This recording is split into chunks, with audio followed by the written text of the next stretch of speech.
When fresh garlic is first pulled from the ground, the bulbs are incredibly raw, moist, and vulnerable to rot. To prevent that moisture from destroying your harvest, you have to transition these bulbs into long-term storage through a strict drying process called curing. Before you pull a single plant, you need 3 things ready to go: a sharp pair of pruning shears, a shaded drying rack, and high-velocity fans. You also need to keep the golden rule of the garlic harvest in mind. Freshly dug garlic bruises easily. Treat every single bulb as delicately as you would a fresh apple. Rushing this post-harvest preparation or skipping the proper curing setup entirely is the #1 reason growers lose their hard-earned crop to winter rot.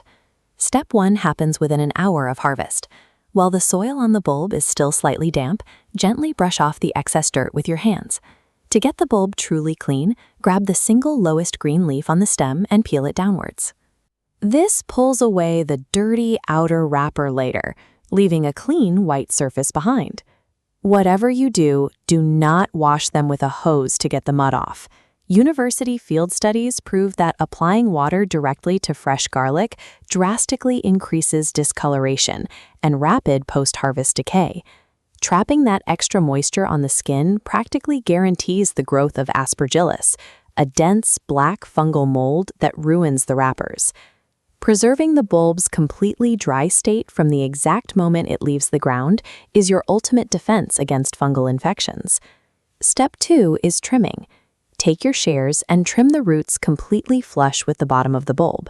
You must execute this cut without slicing into the hard basal plate, as any damage invites bacteria straight into the bulb. Next, cut the heavy mass of green leaves off the top. Leave only a 6 to 9 inch stem attached to the bulb. This aggressive 2-part trimming strategy removes the leafy material where mold thrives, and it saves a massive amount of crucial space on your drying racks. Step 3 is staging. Move your trimmed garlic into a shaded curing area and lay the bulbs out in a single, dense layer on your drying racks. You have 2 highly effective options for this environment: a well-ventilated open-air shed or a modified high-tunnel greenhouse. If you use a high tunnel, you must apply a shade cloth to block dirt. A properly managed high tunnel environment actually dries garlic about 3 days faster than an open-air shed and yields tighter, cleaner paper wrappers. Regardless of which structure you choose, you need to point high-velocity fans directly at the racks to actively drive moisture out of the room. Once the fans are on, leave them running continuously for approximately 3 weeks. To test if the cure is complete, cut into the top of a remaining stem.